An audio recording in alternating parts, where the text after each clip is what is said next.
राधे राधे दोस्तों, जय श्री श्याम। आज के वीडियो में आप सबके साथ शेयर कर रही हूँ पाप मोचनी एकादशी व्रत के बारे में। साल 2026 में पाप मोचनी एकादशी का व्रत कब रखा जाएगा, किस दिन रखा जाएगा और एकादशी जो है वो हमें क्यों रखनी चाहिए, इस वीडियो में सही और संपूर्ण जानकारी आप सबके साथ शेयर करूंगी। तो चलिए वीडियो को कर लेते हैं शुरू और जान लेते हैं पाप मोचनी एकादशी व्रत के बारे में समस्त महत्वपूर्ण जानकारी। हिंदू धर्म में एकादशी तिथि का विशेष महत्व होता है। आपको बता दें कि साल में कुल 24 एकादशी पड़ती हैं। वहीं हर एकादशी का अपना अलग अलग महत्व बताया जाता है। अगर खरमास, मरमास या अधिक मास लग जाता है तो 24 की जगह 26 एकादशी व्रत की जाती हैं। यहाँ हम बात कर रहे हैं पाप मोचनी एकादशी व्रत के बारे में, जो चैत माह के कृष्ण पक्ष में आने वाली है। जो एकादशी है उसका नाम है पाप मोचनी एकादशी और जैसे नाम से ही पता चल रहा है, पापों को हरने वाली या पापों का हरण करने वाली।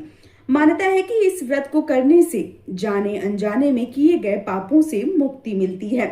इस साल पाप मोचनी एकादशी का व्रत 15 मार्च को रखा जा रहा है। वहीं पर इस दिन त्रिपुष्कर योग भी बन रहा है, जिससे इस दिन का महत्व और ज्यादा बढ़ जा रहा है। अब बात करूं पाप मोचनी एकादशी व्रत की शुरुआत कब से हो रही है, तो एकादशी तिथि की शुरुआत हो रही है 14 मार्च को सुबह 8:11 पर और इस तिथि का समापन 15 मार्च को सुबह 9:17 पर होने जा रहा है। उदय तिथि के अनुसार पाप मोचनी एकादशी का व्रत 15 मार्च को रखा जा रहा है।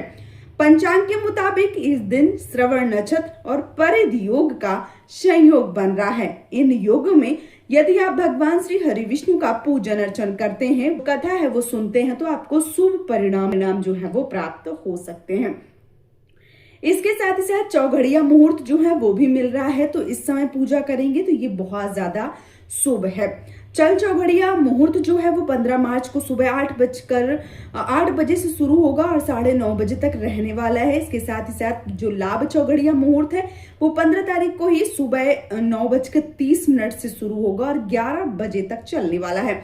तो इस बीच भी आप पूजन अर्चन कर सकते हैं। बात करूं महत्व के बारे में, तो धार्मिक मान्यताओं के अनुसार इस दिन भगवान श्री हरि विष्णु और माता लक्ष्मी की पूजा करने से व्यक्ति के दुखों का अंत होता है, साथ ही जीवन में सुख समृद्धि बढ़ने लगती है। पाप मोचनी एकादशी का व्रत व्यक्ति के जाने अनजाने में किए गए पापों से मुक्ति दिलाता है और मान्यता है कि इस व्रत को विधि विधान से करने से व्यक्ति के भाग्य में वृद्धि होती है। वहीं इस दिन दान करने से अच्छे पुण्य की प्राप्ति होती है। तो यदि आप एकादशी का व्रत करते हैं तो आप पाप मोचनी एकादशी का व्रत कर सकते हैं, और यदि आप एकादशी व्रत जो है वो नहीं करते हैं तो कोशिश कीजिए कि एकादशी व्रत जो है वो आप उठाएं। महीने में 2 एकादशी पड़ती हैं, 15 दिन में एक एकादशी, यानी कि एक शुक्ल पक्ष में और एक कृष्ण पक्ष में।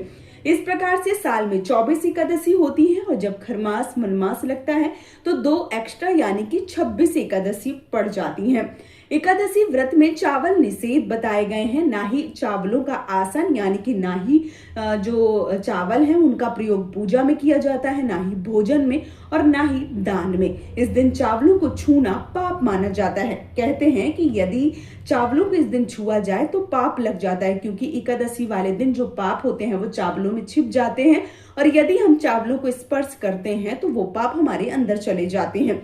लेकिन हाँ, आप जो द्वादशी तिथि है उस दिन चावल खा सकते हैं, यानी जिस दिन पारण करते हैं उस दिन चावलों का हमें सेवन करना चाहिए और उसी दिन हमें चावलों का दान करना चाहिए।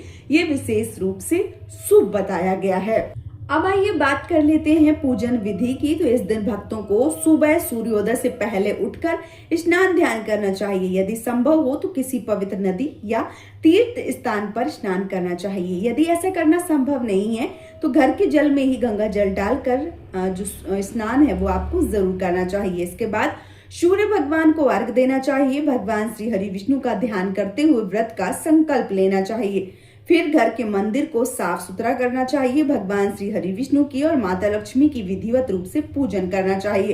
पूजन के दौरान गंगा जल, चंदन, रोली, हल्दी, फूल, धूप, दीप, पुष्प और फल और मिष्टान अर्पित करना चाहिए। साथ ही पापमोचनी एकादशी व्रत की कथा सुनना चाहिए। यदि कोई नहीं है तो स्वयं से पढ़ सकते हैं या अभी सोशल मीडिया के जमाने में आप सुन भी सकते हैं। इसके साथ ही साथ आरती करना बहुत ज्यादा शुभ माना जाता है, तो आरती जो है वो आपको जरूर करनी चाहिए। अब बात करूं कि हमें व्रत का पारण कब करना चाहिए। द्वादशी तिथि पर यानी कि 16 मार्च को आपको व्रत का पारण करना है और पारण जो है वो आपको 9:40 से पहले ही कर लेना है। इस बात का विशेष रूप से ध्यान रखें, क्योंकि जब हम एकादशी व्रत करते हैं तो हमें सही समय पे पारण जरूर करना होता है।